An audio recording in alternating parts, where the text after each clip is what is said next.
Et le truc, c'est, là, j'ai l'impression qu'on est en train de se justifier, de dire, oh là là, c'est pas passé comme on l'a dit, mais du coup, n'oubliez pas, c'est pas grave parce que ta. C'est pas du tout le cas, en fait. Hein. Cette histoire d'annonce hype de Trump, c'est une annonce historique, si tu te mets dans la position d'une pilule bleue. Encore une fois, les amis, il faut que vous compreniez quelque chose. C'est que tout le plan et toutes ces choses-là, c'est quelque chose qui m'a frappé, en fait. Et je me dis, mais pourquoi il y a cette incompréhension, en fait? Trump cherche à séduire les pilules bleues. Il envoie sur Truth Social plein de clins d'œil aux patriotes pour leur dire, les gars, on est toujours là, le plan avance comme il faut. Voilà, soyez attentifs. Après, tu as le général Flynn qui avait dit, ouais, il y a un truc de ouf qui va se passer. Tout le monde avait dit un truc de ouf qui s'est passé. Rappelez-vous, guerre de l'information, première raison. Les autres en face, ils se sont tournés vers qu'est-ce qu'il va dire Trump. Et qu'est-ce qui s'est passé? De l'autre côté, tu as le Congrès qui a lancé une investigation sur le laptop de Hunter Biden. C'est toujours... Il faut vraiment réfléchir. Oui, Rudy? Non, mais tout ça, c'est détaillé dans oui, tout ça, c'est détaillé plus tard. Mais ce que je veux dire, c'est que ne mettez pas sur le dos de l'évolution des choses une incompréhension personnelle qui génère des attentes qui finissent par être décevantes. C'est encore une fois, dans cette situation-là, moi je trouve que c'est encore plus génial. Vous vous rappelez comment on était déçus quand Trump il n'avait pas été élu? Vous avez compris après qu'il fallait surtout pas qu'il soit élu, sinon toutes ces choses-là n'auraient pas pu avoir lieu. Et maintenant, il a pris le Congrès. Il va avoir cette question de la fraude, là on va revenir tout à l'heure. Mais c'est pas seulement c'est pas fini, mais il fait ça brillamment. Il se mouille pas. Il se mouille pas. Par contre, ne vous trompez pas, c'est lui derrière le plan. Parce que lui, il lève le petit doigt, il a la moitié des États-Unis qui se met debout. Donc, ne vous trompez pas sur ça. D'accord? Donc, non, ça s'est pas passé comme on a prévu. Du coup, on est déçu, blabla. Du coup, on change notre fusil d'épaule. Non, c'est pas ça l'idée du tout. Non. Il faut juste avoir des attentes raisonnables et comprendre que Trump cherche à séduire des pilules bleues. Point. Oui, pardon. Donc... Tu m'as spoilé la moitié de mon article, dis donc. Ok. Ouais, j'ai fait un teasing, on va dire. Donc, Nico, t'avais un truc à ajouter ou pas? Je crois que je t'ai vu... Non, j'ai rien ajouté. Ok, pardon. On peut avancer. Donc, comme je vous disais, il y a eu différents messages pour différents publics. Le message principal de cette annonce s'adressait aux normies pilules bleues Fox News, quoi. Ok. Trump se présente aux élections 2024. Comme le détaille très bien Alexis dans son live, c'était une étape nécessaire parce que du point de vue de Fox News CNN, Trump c'est quelqu'un qui était mort politiquement. Là, je reprends tout le passage d'Alexis. Je suis 100% d'accord avec ce qu'il dit. C'est quelqu'un, on savait pas s'il allait se représenter, on savait pas s'il allait en prison pour toutes les affaires qu'ils ont essayé de lui coller sur le dos.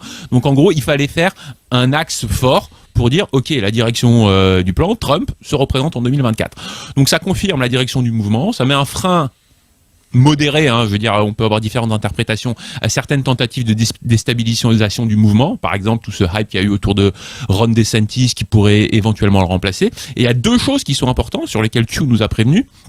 Il est capital, très important, si tu cliques sur le lien Sleepers, là, qui est entrecroché en bleu, Léo, on va voir, donc il est crucial d'identifier clairement qui est un patriote et qui est un infiltré. On nous parle des sleepers. Les sleepers, ce sont les agents dormants, ceux qui disent « Ah, en fait, je suis dans un camp », alors que dans la réalité, ils sont dans l'autre camp. Il y a plein de drops de Q qui parlent de ça. Il y en a 16, je crois, ou 18, là, je vois pas, c'est pas hyper clair sur l'écran, mais ça revient à de très nombreuses reprises. Je vous en avais choisi 3 de drops de Q qui parlent de ces sleepers, parmi les 16 ou les 18 qui sont là. Donc si on revient sur l'article, on peut aller les voir. Et alors, attention, sleepers, c'est S-L-E-E. P-E-R-S, pas S-L-I. P-E-R-S. C'est pas la même chose. Ça veut dire les slips. Ouais. Donc, voilà, vous avez juste mis les traductions, on n'a pas le droit, on va pas cliquer sur les intéressés dans ces 3 drops de Q. Certains qui ont soutenu POTUS, des sleepers, donc des infiltrés, se sont transformés ou se transformeront. Ok, on parle de marionnettes et de marionnettistes. Ok, donc il y a des gens, ils font semblant que c'est des alliés, en fait c'est pas des alliés. Le ou les mauvais acteurs devaient être éliminés. Les bons acteurs devraient être installés. Les sleepers devraient être, alors là j'ai pas la fin de la traduction, mais devraient être neutralisés ou quelque chose comme ça. 3e drop, il faut du temps pour enlever et installer les bonnes personnes et les slippers. Donc enlever les slippers et installer les bonnes personnes, nous sommes prêts. Donc je vous ai pris 2 exemples de slippers et de pas slippers. Donc voilà, parce que c'était les 2 exemples les plus flagrants. On a par exemple Ben Shapiro, là sur la photo de gauche, qui se fait passer pour un soutien de Trump depuis super longtemps, et dernièrement, dès qu'il a eu l'occasion, là, depuis cette histoire de DeSantis, de diviser cette espèce de mouvement, de dire que Trump en fait c'est plus le problème que la solution, etc., etc. Il s'est exprimé. Il n'a jamais été spécialement pro-Trump. C'est quelqu'un, il a son avis à lui, il est têtu, c'est juste, il regarde les choses factuellement, et c'est juste, il a son avis à lui, quoi.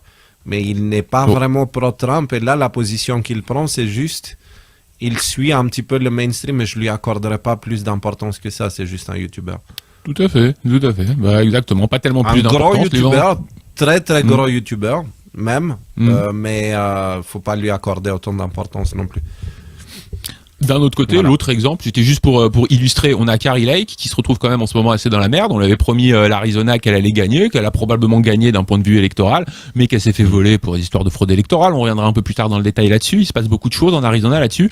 Elle, malgré une position difficile actuellement, elle assume complètement. Elle a dit moi, dès voir les heures qui ont suivi, elle a dit moi, je soutiens Trump pour sa présidence. Donc en ce moment, voilà, il y a cette espèce de tri qui est en train d'être fait et qui doit être fait. Ça avait été annoncé dès le début. Ensuite, donc il y avait ça, c'était les pilules bleues. Les premiers concernés par cette annonce. Les deuxièmes concernés, on va dire, ça va être le Deep State. Et on a vu une réaction angoissée, pour le moins, c'est le moins qu'on puisse dire, de l'establishment. Donc déjà, on a eu une attaque sur Rumble 15 minutes avant que ça commence, où j'ai mis le tweet qui justifie de ça. Deuxièmement, on l'avait vaguement évoqué, mais maintenant vous avez l'article. Juste après la conférence, ça a été prévu avant la conférence, mais il a été prévu que Obama et Bush interviennent immédiatement après la conférence pour faire une grande conférence sur la désinformation et sur les menaces que ça constitue pour la démocratie, etc., etc. Je sais pas ce que ça a donné, je sais même pas s'ils l'ont fait ce truc-là, mais donc ça c'était Bush et Obama étaient positionnés pour dire. Ça vous montre quoi ça vous montre quoi? Moi ça totale, les mecs. Ouais, moi ça me montre que eux-mêmes ils savent plus sur quel pied danser en fait, et ils étaient en train de préparer un truc pour combattre la désinformation. Et de ce fait, il nous les expose en fait à nous. Il dit, les gars, vous qui observez tout ça, regardez, ils sont désespérés, ils n'ont plus rien, ils ne savent même plus, on peut les faire danser comme on veut maintenant.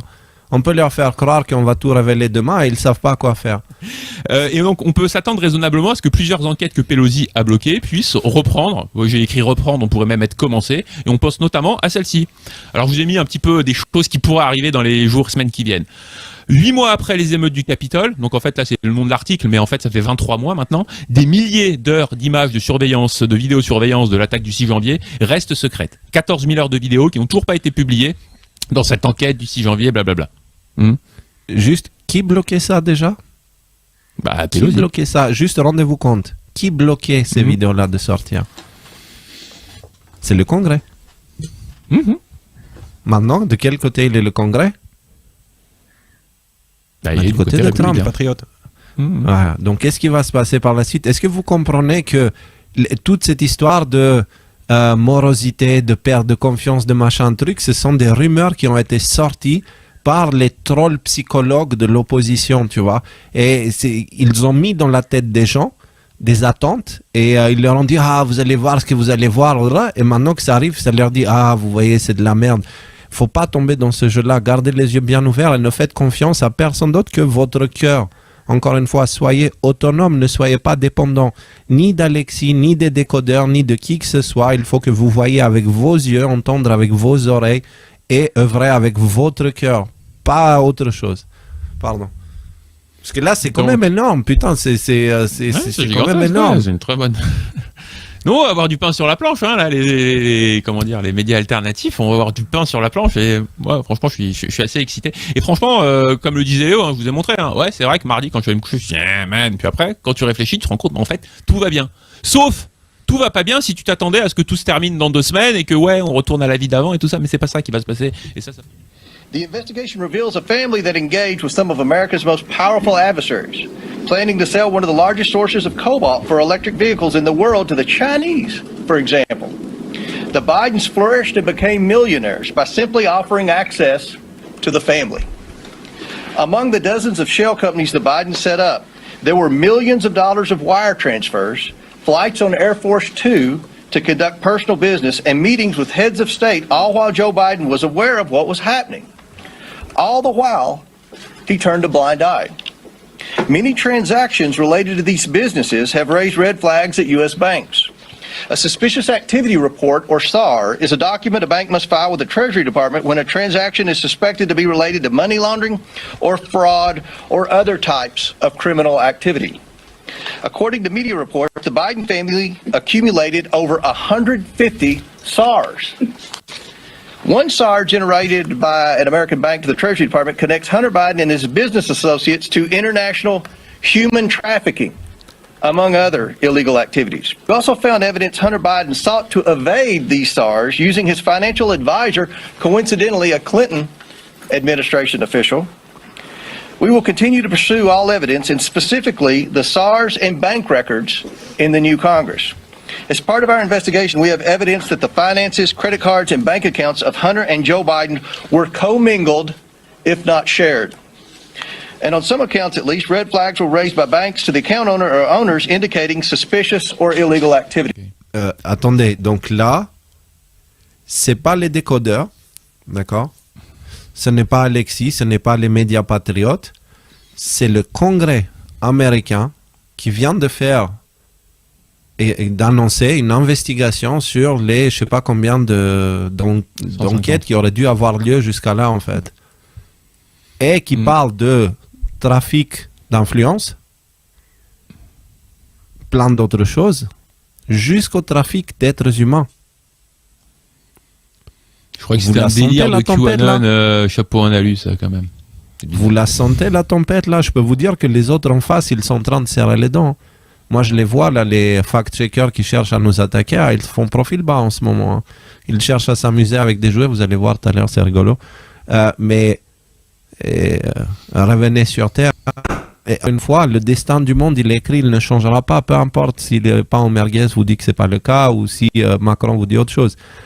Voilà. Focalisez-vous sur vous, gardez confiance sur le monde, il va changer dans le bon sens, mais d'abord il faut que toi tu changes dans le bon sens aussi. Donc là pour moi c'est juste, les gars, c'est quoi ce délire? J'avais pas vu la vidéo en entier en fait. J'avais juste vu, il lance. Donc ouais, c'est du lourd. Alors, je vous ai mis un autre article qui parle du même sujet. Non, on peut pas juste passer comme ça. Désolé, hein, les gars. Thierry, tu nous pardonnes, on va essayer de faire au mieux. Merde, 21h15. Juste prenons The lentement. investigation reveals a family that engaged with some of America's most powerful adversaries, planning to sell one of the largest sources of cobalt for electric vehicles in the... Donc déjà, haute trahison dans la gueule. Bam, pour commencer. Parce qu'ils ont collaboré avec les ennemis les plus puissants. Oui. Puisqu'on fait une explication texte, tout ça, ça relie à l'Afghanistan et au départ de l'Afghanistan et puis au contrat des terres rares qui ont été liés en Afghanistan. On vous a parlé de ça, on vous a documenté ça l'année dernière pendant que c'était en train d'arriver. world to the Chinese, for example. The Bidens flourished and became millionaires by simply offering access to the family. Vous comprenez pourquoi c'était important que la maison soit propre, que le Congrès soit propre? Parce que tu peux pas lancer ce genre d'histoire en ayant des infiltrés dedans. Among the dozens of shell companies the Biden set up, there were millions of dollars of wire transfers, flights on Air Force Two to conduct personal business, and meetings with heads of state, all while Joe Biden was aware of what was happening. Tout ce qu'on vous dit depuis 2 ans non-stop, en boucle. Tout. Hunter Biden trafiquait l'influence de Joe Biden, et Joe Biden, il faisait ça, blablabla. Bla, bla, bla. Complotiste, conspirationniste, c'est pas bien, là. All the while, he turned a blind eye. Many transactions related to these businesses have raised red flags at U.S. banks. A suspicious activity report... Moi, il y a un truc qui me... Parce qu'en fait, finalement, si jamais on prend du recul par rapport à tout ça, les vrais complotistes dans cette affaire, c'est ceux qui ont dit que tout ça, c'était de la désinformation russe, non? Ah bah attends, parce que justement, c'est le retour du bâton, c'est pour eux aussi. Hein. Ah d'accord, ok, t'as prévu de parler. Okay. Non, j'ai pas prévu de parler, le temps le fera de lui-même, parce que vous allez voir qu'est-ce qui s'est passé. Je l'ai dit au tout début, je le disais avec les décodeurs, au tout début je le disais. Rappelez-vous, les résistants dans la Deuxième Guerre mondiale, ils ont eu un sale quart d'heure pendant 5-6 ans, d'accord? Mais et les collabos, Ils ont eu leur jour de gloire pendant 5-6 ans. Mais à la fin, les collabos cherchaient des trous pour se cacher, en ayant sali en plus la réputation d'un pays entier. Alors que les résistants, ils étaient là. Les moins intelligents, ils jetaient des pierres par esprit de vengeance qui, justement, ranime des colères, etc. Mais les plus intelligents, ils étaient en paix. Mais ce que je veux dire, c'est que les collabos, à la fin, ils cherchaient des trous pour se cacher. Et Q, il le précise aussi. Ils ne pourront plus sortir dans les rues. Vous allez voir cette chose-là devenir une réalité. Je dis plein de choses à l'époque, je commence à les voir se produire. Or SAR, is a document a bank must file with the Treasury Department when a transaction is suspected to be related to money laundering or fraud or other types of criminal activity. According to media reports, the Biden family accumulated over 150 SARs.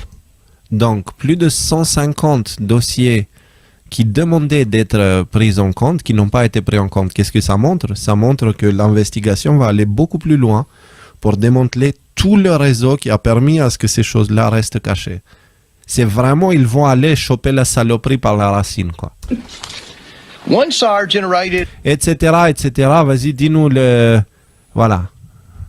C'est là qui est... 150 SARs. Ouais, je l'ai arrêté au pire moment. One SAR generated by an American bank to the Treasury Department connects Hunter Biden and his business associates to international human...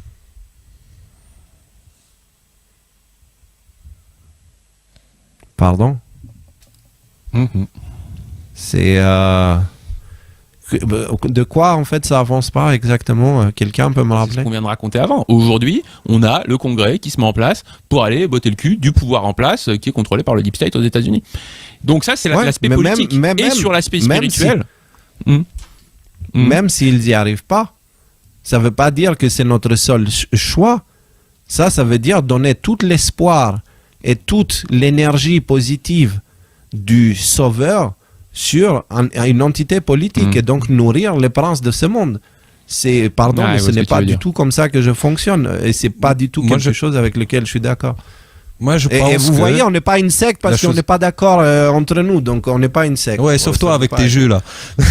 On a 1 heure de live, les gars. Oui, juste pour dire, tu vois, nous, en tant que des êtres de cœur intelligents, on peut profiter du moment où la main gauche tape sur la main droite, en fait, pour l'avoir comme une opportunité de sortir justement de ces jeux-là.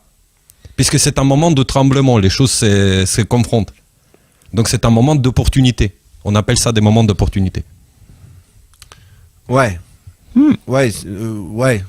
En tout cas, c'est clair que c'est une opportunité où on a le choix entre faire la bonne ou la mauvaise décision. Et encore une fois, le pendule, d'accord, le contraire de fond à gauche, ce n'est pas le fond à droite. Vous comprenez? Dans un pendule, à extrême gauche et extrême droite, c'est pas des bons points parce qu'il faut toujours de l'énergie pour le maintenir. La paix se trouve au milieu. C'est quoi là les trucs de FTX en chute libre, Amazon licencie, blablabla, tout ça là? Tout ça, c'est un message Telegram qui plus ou moins donnait le même message qu'on est en train de donner aujourd'hui. Et on a tout un tas de victoires qui nous arrivent. Donc focalisons-nous sur les vraies victoires, sur les vraies choses. Et pas uniquement sur ce que les médias veulent focaliser notre attention, à savoir la vague rouille n'a pas eu lieu, blablabla, parce qu'on s'est exprimé là-dessus déjà. Alors le truc c'est moi je voudrais parler un petit peu de faire le point de toutes les choses qui vont bien. Le truc c'est qu'ils sont éparpillés dans l'article, il n'y a pas vraiment un... Tu vois, c'est par exemple FTX pour moi ça allait directement là après. Pourquoi? Faisons le FTX si tu veux, alors.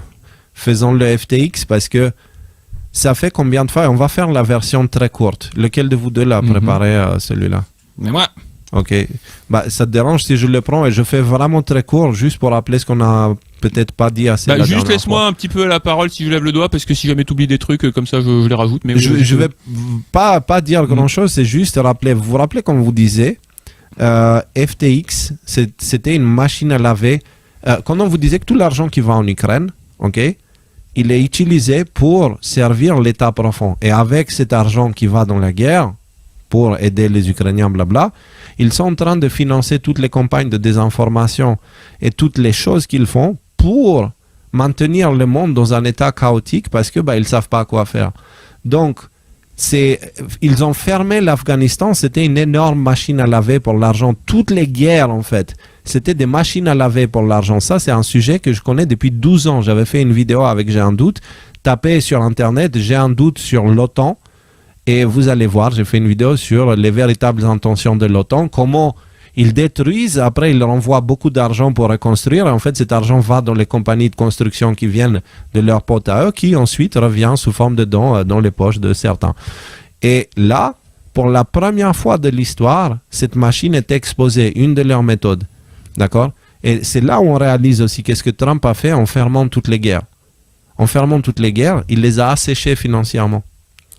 Autre chose qui sort de cette histoire-là, c'est que lui, là, il était deuxième plus grand donateur du Parti démocrate. Qui était le premier ? George Soros. Voilà. Donc, est-ce que ça donne pas un sens sur ce que Q dit à propos de... il y a les Rothschild, il y a Soros, il y a la dynastie saoudienne, qui sont les trois entités qui ont transformé notre civilisation en une prostituée dégueulasse à vomir. C'est un petit peu ce qu'il nous dit. Et quand tu vois que Soros est le plus grand donateur du Parti démocrate, ça veut dire quoi ? Ça veut dire que tous ceux qui sont au Parti démocrate, Soros nettoie ses chaussures avec des langues de politiciens démocrates, tu vois. Il a des langues de politiciens démocrates à la place du PQ aux toilettes, tu vois. Donc, ça veut dire quoi tout ça ? Ça veut dire qu'on vit dans un monde, ces choses-là, elles sont en train vraiment de sortir. Et là, encore une fois, ce n'est pas les décodeurs. Nous, on est juste là pour dire... Et ça montre quoi aussi ? Ça montre les véritables attentions des médias qui sont censés nous informer, parce que vous comprenez, ils préfèrent parler des missiles russes envoyés en Pologne qui pourraient déclencher une guerre mondiale, au lieu de s'intéresser à ce genre de choses-là qui montrent clairement que l'argent du contribuable sert à financer les plans qui servent à nous appauvrir. C'est-à-dire qu'ils sont en train d'utiliser notre énergie pour nous vider nos poches. Et c'est la même chose qui se passe en France. Ils ont utilisé le même argent pour nous imposer des vaccins, ils ont utilisé le même argent pour nous laisser enfermer chez nous, ils utilisent le même argent pour... Voilà. Mais ça c'est une énorme victoire, et ça, c'est la boîte de Pandore. Ça, c'est la véritable boîte de Pandore. Comment ils finançaient. Là, tu vois que l'argent de guerre, à quel point il est sale, en fait. Et attendez de voir ce qui se passe avec les armes, parce qu'on n'envoie pas que de l'argent, on envoie aussi des armes. Là, on a découvert où va l'argent. Attendez de voir où vont les armes, vous allez flipper. Enfin, heureusement que ça va... Ouais. Et ça nous ramène à l'idée, ça nous rappelle 9 mois en arrière, en fait, au février 2022, justement, quand on était en stupéfaction, c'était juste après le point de... Comment on appelait ça ? On faisait le checkpoint, c'est ça ? Le 22 février. Oui. Juste après le checkpoint, à cette histoire, quand la Russie elle est rentrée du coup en Ukraine, et là, ça a commencé à dégénérer. Et là, on comprend pourquoi. On comprend. Biden, il arrive au pouvoir, et à un moment donné, il fait des choses qui provoquent une guerre qui lui permet de laver de l'argent derrière. Massivement. Des milliards après des milliards chaque mois et chaque mois et chaque mois. Et maintenant, ces choses-là, fini. Et maintenant aussi, ça veut dire que la guerre en Ukraine va pas tarder. Hein. C'est maintenant qu'ils sont grillés, à mon avis, ils vont chercher autre chose. Et comment en fait Sam Bankman-Fried est monté comme cette espèce de génie. C'est le même schéma qui a été utilisé avec Bill Gates, qui a été utilisé avec Zelensky, qui avait été utilisé avec Zuckerberg. Et on a les médias qui t'organisent cette espèce d'histoire comme ça. Ah, ce type est un génie absolu, et du coup ça lui donne une espèce de supériorité morale. Et c'est normal que ce type-là gère des milliards et des milliards et des milliards. C'est un génie, tu vois.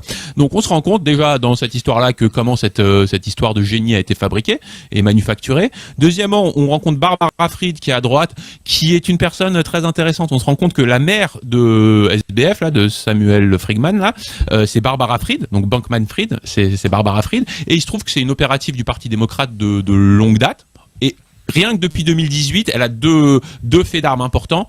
Elle a récolté tout un tas d'argent auprès de la Silicon Valley contre la loi. En gros, il se faisait passer pour des associations non partisanes, il récoltait de l'argent, puis derrière... il donnait tout cet argent au Parti démocrate, donc du coup c'était partisan, ça c'est interdit. Et puis à la fin de cet article de Vox qui vous raconte tout ça, il y a le texte de loi qui m'échappe ici, contre contre lesquels elle allait. Donc cette histoire de capture d'argent, ça s'appelait Mind the Gap. Autre chose qu'elle a fait, elle a participé à un truc qui s'appelle Get Out the Vote, qui est Center for Voter Information, donc le centre pour l'information des élections. Et en gros, selon cet article de Capital Research, elle est responsable de l'envoi avec cette association de quelques 15 millions de bulletins de vote par correspondance. Dont un tiers ont été répondus. Donc il y a au moins 5 millions de votes à l'élection 2020 qui ont été récoltés pour le Parti démocrate par cette dame-là. Donc des votes, bulletins de vote par correspondance, donc on en a déjà parlé tant et plus, à quel point tout ça c'est... je veux dire, c'est pas propre du tout, ces votes de bulletins de vote par correspondance. Donc, pour résumer, Samuel Bankman-Fried, c'est un type, il devait pas être bête, il était au MIT. Ils l'ont pris, ils ont fait mousser toute une histoire pour dire, ce mec-là est un génie, il nécessite, et il est nécessaire qu'en fait, ce type-là soit à la tête de ceux qui allaient devenir, qui n'est pas devenu grâce aux Patriotes, mais qui allait devenir le grand centre financier du monde d'après, du grand reset et tout ça. Pourquoi je vous dis ça? Là, on vous dit des liens entre... à quel point ce type-là était connecté. Donc le mec, Samuel Machin, là, il a parlé avec le directeur général de Goldman Sachs. L'objectif était de faire en sorte que Goldman Sachs, donc la grosse banque d'affaires, travaille avec FTX dans ses discussions avec les régulateurs sur les crypto-monnaies. Mettons ça dans un contexte où on nous parle toute la journée de crypto-monnaies, de banque centrale, fin d'argent liquide, donc tout ça qui sont des outils de mise en esclavage des populations totales, parce qu'une fois que ça c'est en place, je veux dire, tu peux plus rien faire sans que la pieuvre soit au courant, quoi. Donc ensuite, le PDG de SBF, là, Sam Bankman-Fried, affirme dans un autre article que FTX pourrait racheter Goldman Sachs à l'avenir. Rendez-vous compte un peu des ambitions démesurées qu'ils avaient. Ils voulaient mettre ce type-là à la tête du monde financier, comme ils ont mis un type comme Jeff Bezos à la tête du monde, tu vois, des achats et des ventes là, de ce que tu achètes et tout ça, de la consommation. On est en train d'entrer dans les détails. Autre chose qui ressort avec Friedman là, c'est le fait que les institutions qui sont censées surveiller la fraude, comme la SEC, Security Exchange Commission, en fait, ils ont montré à quel point ils sont corrompus. Parce qu'ils bloquent toutes les autres plateformes d'entrée aux États-Unis, sauf FTX. Donc, ils bloquent ceux qui ne sont pas forcément corrompus pour laisser le seul qui est corrompu. Donc, ça veut dire que la commission des échanges de sécurité, qui est censée surveiller le marché des sécurités, qu'est-ce qu'elle fait? En fait, elle permet aux corrompus de rester. Vous comprenez la corruption, à quel point elle est profonde? Cette histoire de FTX, ça révèle tellement plus. Et les amis, c'est dehors là, c'est sorti. C'est pas les décodeurs qui disent vous allez voir ce que vous allez voir, c'est sorti. Et les républicains ont le Congrès, donc les investigations peuvent avoir lieu. Sur BFM TV, il nous dit quoi? Les tirs de missiles sur le territoire de l'OTAN est une attaque russe contre la sécurité collective. Qu'est-ce que ça veut dire? Eh oui, effectivement, Pologne, elle fait partie de l'OTAN, donc elle peut invoquer l'article 5 de comment ça s'appelle déjà? Le truc de l'OTAN. Oui, du traité de l'OTAN, qui fait embarquer absolument tout le monde en fait dans une guerre directe contre la Russie. Il était bien évidemment secondé par son ministre des Affaires étrangères, sauf que de l'autre côté, l'histoire ne prend pas. Étrangement, c'est la première fois que je vois ça. Donc du coup, on a qui? Jake Sullivan, qui est, rappelle-moi Rudy, tu m'as dit, parce que c'est un gars qui est juste en dessous de Blinken. La sécurité, security advisor de Joe Biden. Donc voilà, merci beaucoup. Sécurité nationale. Donc Sullivan a rapidement appelé le bureau de Zelensky. Je vous fais remarquer que c'est pas Biden qui a appelé Zelensky, c'est Sullivan. Quelques crânes en dessous. C'est une certaine dégradation au niveau du positionnement. Après ces remarques, donc les remarques de Zelensky, et a exhorté le responsable à faire plus attention à la façon dont il parlait de l'incident. En gros, ça veut dire, dans le langage qui n'est pas une langue de bois, ferme-la. Parle pas. Parle pas. Et d'ailleurs, il y a Austin Lloyd, d'accord, c'est le chef de Pentagone, qui déclare, voilà, secrétaire de la Défense, qui déclare que le Pentagone ne pouvait pas confirmer que que c'était le missile russe qui a frappé la Pologne. Le lendemain, l'acte 2. La Tribune, toujours, maintenant, elle nous dit quoi? Explosion en Pologne, le missile est très probablement russe, mais il est improbable qu'il ait été tiré de la Russie. Un titre qui ne veut strictement rien dire. C'est pour vous dire à quel point ils sont obligés de composer avec leurs propres bêtises.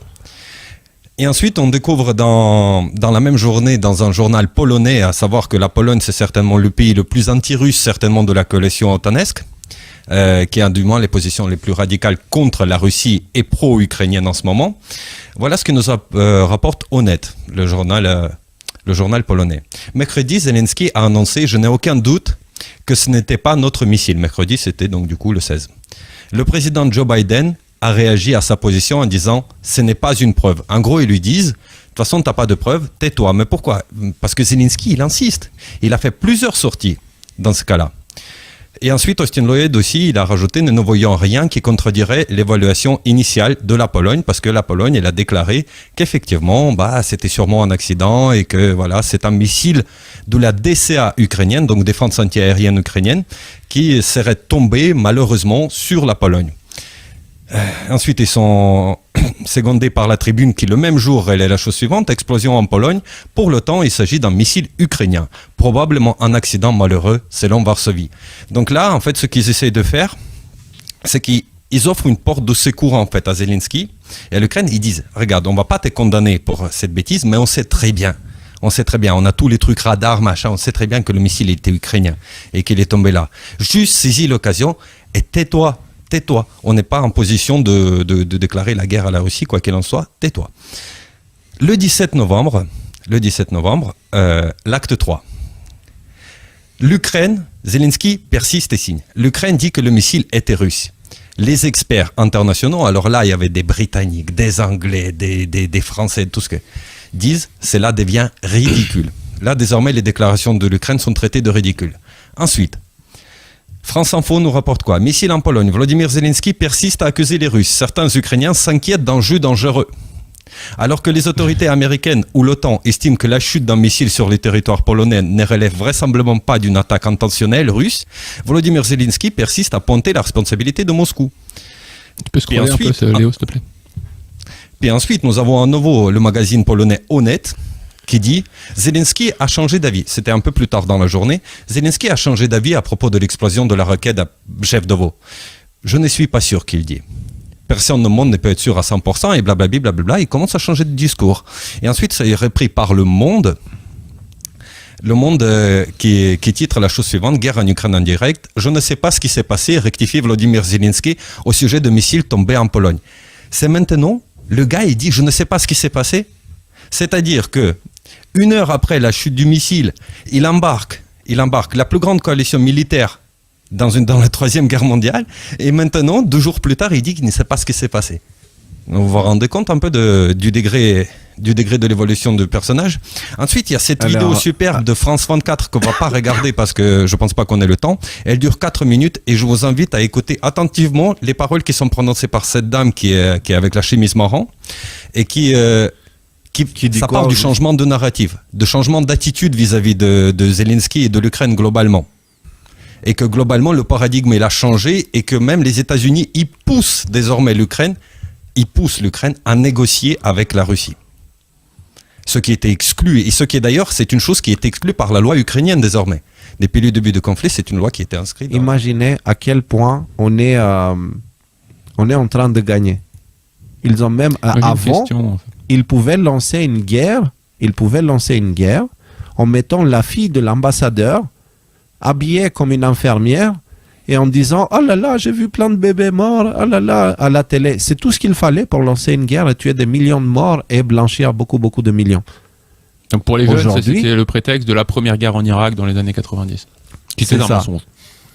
Voilà. Et donc avant, il fallait juste ça. Un coup médiatique, c'est réglé. Aujourd'hui, ils n'arrivent plus de toutes les façons possibles et imaginables. Ils ont tout essayé. Et ils n'y arrivent pas. On aurait pu s'attendre à ce que la Russie soit condamnée par tout le bloc de l'OTAN et que l'article 5 soit invoqué. C'est pas quelque chose qui s'est passé du tout. Tant mieux, c'est très très bien comme ça. Personne ne souhaite de troisième guerre mondiale. 2. Zelensky a commis l'erreur de penser à propos de ses partenaires qu'ils allaient le suivre dans cette histoire comme précédemment, où il suffisait d'envoyer plus d'armes et des sanctions. Ici, il s'agit d'engager la vie de ses citoyens dans une guerre contre la deuxième puissance mondiale qui est la Russie, et ils sont pas allés là-dedans. Et peut-être que même ce qui se passe aux États-Unis avec les midterms et toutes les affaires qui sont en cours, maintenant les en empêchent de faire ça. 3. Le système de défense antiaérienne polonais a été accidentellement testé et il n'a réagi à rien. Pourtant, c'était un missile de S-300, quelque chose d'assez vieux. C'est bravo, c'est un très très beau renseignement pour la Russie, justement, concernant la capacité de l'OTAN à se défendre maintenant sur sa défense antiaérienne, puisque la Pologne fait partie de l'OTAN. Ou ça montre autre chose. Ça montre que ça a été désactivé pour justement faire croire que. Ça montre ça aussi. La thèse de l'accident, malheureusement, on ne peut pas aller contre la thèse de l'accident, on n'a pas d'éléments factuels pour y aller, mais il y a une autre thèse que celle de l'accident. Effectivement, c'est la thèse que tout ça a été fait exprès pour mettre de faux poudres. Oui, ça en est une autre. Alors, ensuite, l'Ukraine est poussée aux négociations. Depuis le 7 novembre, d'ailleurs je vous ai mis un hyperlien si vous cliquez dessus, elle est poussée aux négociations avec la Russie depuis début novembre, alors qu'elle cherche au contraire de récupérer un maximum de territoire le plus vite possible. Ce fut là l'occasion en or pour saboter en fait cette poussée en fait vers les négociations de la part des États-Unis et de l'OTAN. Ils sentaient déjà qu'en fait ils pouvaient plus et de toute manière l'Ukraine ne leur servait plus depuis que FTX est tombé et qu'ils n'arrivaient plus à blanchir de l'argent. Cinquième chose, niveau coordination avec les forces de l'OTAN, Zelensky semble être mis à l'écart. En fait, il est balancé aux poubelles désormais. Sinon, il ne se ridiculiserait pas ainsi de son propre gré. Et d'ailleurs, toute la communication qui a été faite publiquement, regardez. C'est-à-dire que diplomatiquement, il s'est pris une humiliation publique devant le monde. Ouais. Il est possible que derrière la chute du missile soient des services secrets non ukrainiens, M6 par exemple, ou ce genre de choses. Pourquoi ? Parce que sinon, je pense qu'il aurait des chances d'être au courant et il ne se serait pas embarqué dans une histoire pareille et passé pour un con. Alors ensuite, vu les réactions médiatiques, ainsi... C'est en train de dire qu'il est intelligent ? Non, c'est pas qu'il est intelligent, c'est qu'il serait bien conseillé. Il serait mieux conseillé. Mon point de vue, c'est que justement, avec cette histoire de FTX, peut-être que c'est devenu quelqu'un de très très gênant, Zelensky. Donc il est essentiel de le discréditer complètement, en fait. Il est temps pour lui de quitter la scène internationale. Hein. C'est... Nico 6. La 6, vu les réactions médiatiques venant même des plus fervents soutiens à l'Ukraine, ils paraissent extrêmement agacés par l'attitude de l'administration ukrainienne. Extrêmement agacés. Parce que même le gars comme Sikorsky, vous en avez entendu parler quand Nord Stream a pété, c'est celui qui avait tweeté merci États-Unis. Et après, il a supprimé ce tweet. Même lui, il a dit à Zelensky, en gros, qu'il est en train de s'embourber dans le ridicule et qu'il faudrait qu'il arrête, en fait, ces conneries. Globalement, c'est pour vous dire. C'est qui est-ce qu'on est en train de faire ça, vu les réactions médiatiques venant même des plus fervents soutiens à l'Ukraine ? Il y a un député polonais qui s'appelle Sikorsky, d'accord ? C'est le gars qui avait tweeté merci US quand Nord Stream a pété. Est-ce que tu te souviens de ça ? Voilà. Même lui, il a critiqué Zelensky, il lui a dit de se calmer profondément parce que sinon ça va mal se passer. Et 7, il est important de mettre cette information, Attends, parce que ça montre un problème autre. Ça veut dire qu'ils ont vraiment plus, ils sont divisés entre eux, ils ont plus de contrôle entre eux, de contact, ils sont... Oh, c'est la merde en face. Complètement. Ah, mais c'est... Ah ouais, ok. Ok, je voyais pas ça aussi grave, mais ils sont vraiment les... Ouais, ok, allez, 7. Cette histoire a révélé en fait qu'ils sont en dépendante complète. 7, il est important de mettre toute cette information en parallèle avec le blanchiment d'argent FTX en Ukraine, reprise de la Chambre de représentants et l'enquête de Marjorie Taylor Greene qui est, Rudy, si tu veux me rappeler ? Sur qu'est-ce qu'on a fait de tout cet argent qui a été donné à l'Ukraine, elle propose un audit en fait de toutes les sommes américaines envoyées à l'Ukraine. Et comment c'est rigolo, hein, c'est l'enquête sur Hunter Biden avec FTX, tu vois. Ça va au même endroit, à l'Ukraine, cette grosse machine à laver de l'argent sale. Donc, attends, il y a aussi un autre truc, c'est le Congrès, il est de quel côté déjà ? Le Congrès, il serait pas du côté républicain par hasard, le Congrès ? Ah, ok. Donc, du coup, ça veut dire qu'il va pas avoir des bâtons dans les roues si jamais il y a des investigations nécessaires ou des trucs comme ça. Écoute, avant de dire ça avec certitude, moi j'attends de voir le mec, là, comment il s'appelle, là, celui qui va remplacer Pelosi. On a donné son nom la semaine dernière, je crois que c'est Blake McCarthy, pardon. De dire ouais super, on va voir, j'attends de voir qu'est-ce qu'il a dans le ventre ce type là. Voilà, c'est pour moi qui n'engage que moi, mais oui, ça va dans le bon sens. Voilà, et un autre donc voilà, ça c'est il y a eu une arrestation en Pennsylvanie. Je crois qu'il y a un cafouillage en fait. Ce texte là correspond à l'article qui est en dessous. Excusez-moi, vous remettra ça dans le bon ordre. Un autre point qui est important en Arizona, c'est que Wendy Rogers, on en a beaucoup parlé en 2021, qui était très impliquée, donc sénatrice d'Arizona, très impliquée sur la fraude électorale, a été nommée par le Sénat, pas le Sénat fédéral mais le Sénat de l'Arizona, à la tête de la commission d'enquête sur la fraude électorale en Arizona. On a parlé des slippers, on a parlé des infiltrés, on a parlé des vrais patriotes. Elle a donné, selon moi, un certain nombre de gages qu'elle avait vraiment les boules par rapport à cette fraude et qu'elle voulait vraiment s'impliquer là-dedans. Donc maintenant, il y a une commission d'enquête sénatoriale en Arizona. Alors, qui est-ce qui a la majorité sénatoriale en Arizona? Je suis pas capable de vous le dire, mais a priori, ça a l'air d'être les Républicains. Donc, je me corrigerai si je dis une bêtise. Et donc, elle va lancer cette procédure-là. Et c'est cool. Et ça, on quitte l'Arizona pour aller en Pennsylvanie. Et on a cet article-là. Le procureur général annonce une arrestation dans le cadre d'une vaste opération de fraude électorale quelques jours après les midterms. Donc, on a déjà une arrestation. Allez pas nous dire qu'il n'y a pas de fraude, il y a un type qui a été arrêté pour une question de fraude en Pennsylvanie. Donc maintenant il change de narratif. Ah oui, mais en fait il n'y a pas eu suffisamment de preuves pour prouver que. Et bien ça, on va voir ce que les enquêtes vont dire là-dessus. Je vous donne une information qu'on m'a rapportée. On a des correspondants au Brésil. J'ai pas de quoi vous le justifier. Ce sont des témoignages qui sont apportés. Il semblerait qu'il y ait beaucoup de gens qui témoignent du fait que l'armée est en train de se déployer au Brésil. Donc je peux pas vous le confirmer. Vous prenez ça avec tous les guillemets que vous voulez. Mais c'est quelque chose qui m'a été rapporté à 2 reprises aujourd'hui. Donc voilà, l'armée commence à se déployer dans le cadre de cette grosse chaos électoral, je sais pas comment appeler ça. C'est en train d'arriver. Et je crois qu'il y a un dernier point, c'est une vidéo d'1 minute 30, 1 minute 15, qui explique pourquoi ils gueulent, les Brésiliens. Elle est en français, je vous propose qu'on la voie, parce que moi j'ai appris des choses, j'étais pas vraiment au courant de ça. Pourquoi le peuple brésilien manifeste-t-il? Beaucoup se demandent, partout dans le monde, pourquoi le peuple brésilien manifeste dans la rue. Dans un passé récent, nous avons eu un ex-président qui a été arrêté, et parmi d'autres crimes, le plus grand d'entre eux a été découvert, encore pire que le vol de Petrobras, ce crime est devenu connu sous le nom de Mensalão. Dans ce crime commis contre la démocratie, les lois n'étaient plus votées par les représentants du peuple brésilien, ce qui s'est passé était un gigantesque stratagème pour acheter des votes aux parlementaires, où toutes les lois n'étaient plus votées démocratiquement, pour être simplement achetées. Oui, cet ancien président a violé la démocratie au Brésil. Des études ont pointé qu'avec l'argent volé par le parti, pendant les mandats, de cet ex-président ou ex-détenu, comme vous préférez l'appeler, il pourrait financer des élections de manière abusive jusqu'en 2038. Ici au Brésil, nous avons des lois qui empêchent même un criminel de se présenter à une élection, et cette loi s'appelle la loi du casier judiciaire vierge. Cet ancien président et ex-détenu ne pouvait même pas être candidat à quoi que ce soit sur le territoire brésilien. Cependant, un stratagème de corruption apparent a été formé à la Cour supérieure du Brésil, qui, d'une manière absurde et inexplicable, a transformé un condamné dans tous les cas en un innocent, même avec ses complices ayant même retourné une partie de l'argent volé dans les coffres publics, tout cela sur le regard perplexe des juristes et de la population brésilienne, qui ne peut, comme toujours, que manifester pacifiquement contre cette absurdité. Bref, le peuple brésilien n'accepte pas d'avoir comme président un criminel condamné, qui a été disculpé de manière absurde et anticonstitutionnelle.